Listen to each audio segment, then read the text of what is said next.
To set the stage for this demo, we wanted to leverage both the event-driven aspect of VEBA as well as the HTTP endpoint that the function provides so external systems can interact with it. So we were taking a scenario where IT wants to enable business to self-serve their VM needs, and we wanted to provide as much capability as possible. So we ended up building a Slack / command bot that'll be our final self-service solution.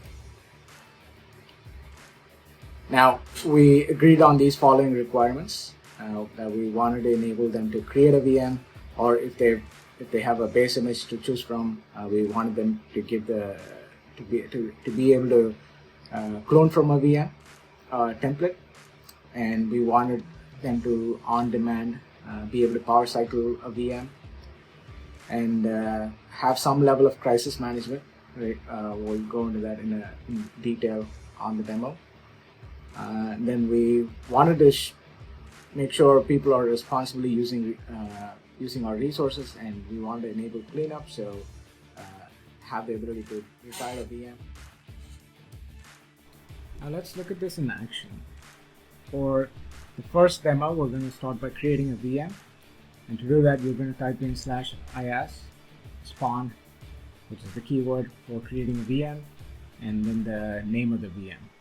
And what's going to do is kick off a function, and that function is going to make a Powercycle request to vCenter and create our VM. Now, for the purpose of the demo, my function here creates a very small minimalistic VM of 1 CPU and 128 MB of memory, but you can tweak that according to your needs. Now, the second function here is you invoke the bot, and then the command is clone template, and you provide the VM name and the name of the template. And what's that going to do is kick off another function, which is going to clone from our template. So this can be used for horizontal scaling of your service, if you choose to do that. And no self-service is complete without having the ability to check the status of an object. So in this case, I'm providing a command that will run a PowerShell script as is, PowerCLI script as is, against vCenter and give an output. Now, if you choose to deploy this function, do so with utmost caution, because it is running a PowerShell command verbatim on vCenter, and I can't guarantee what happens. And then the next function here, or the next set of function, is how you can Powercycle a VM. So pretty straightforward commands. You type in IaaS power on the name of the VM, and it's gonna kick off another set of function to power off a VM or power on a VM.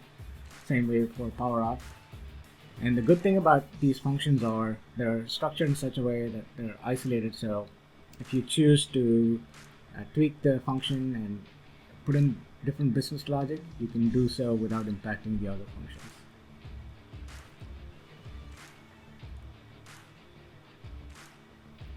Right, now that you've seen that, here's the vertical scaling of a VM. So this is an event-triggered capability that we're trying to showcase, contributed by Frankie Gold and Dan Lindsay. And the magic with this is we have a VM, and what happens when an application has a CPU spike or a memory spike, right? We are providing some capability here which will try to increment the VM size. So CPU goes up by 1 up to a certain threshold, and the memory goes up by 2 gigabytes up to a certain threshold. So you'll see here we're stressing the VM, and in a minute we'll see that the CPU alarm gets triggered. So in my lab I have an alarm which is set to a very low threshold, and once it gets to the red status, we're going to automatically tag this VM, and now you're seeing it's got a CPU tag for 2, which says that's the desired state that we want this VM to go to.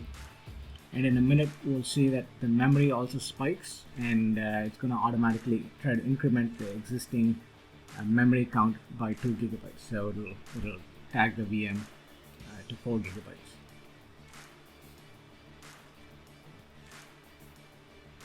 And we'll see that in a minute.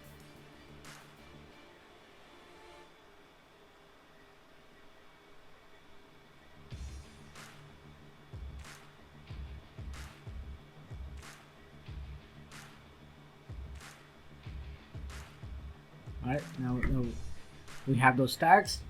Now, again, mimicking reality, we could have reconfigured the VM hot add, but in real life you'd want to mimic a maintenance window or a power off or shut down scenario. So we expect a power off, and that triggers another function that's going to reconfigure the VM, and it's going to check the desired state of those tags by using those tags, and it's going to change the CPU and memory based on the tags that it has.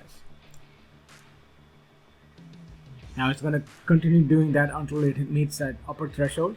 So if the VM has issues, the tagging function kicks in and it says, okay, now you have 2 CPU. I'm going to try increment it up to 3 CPU and so on, up until we meet the higher threshold.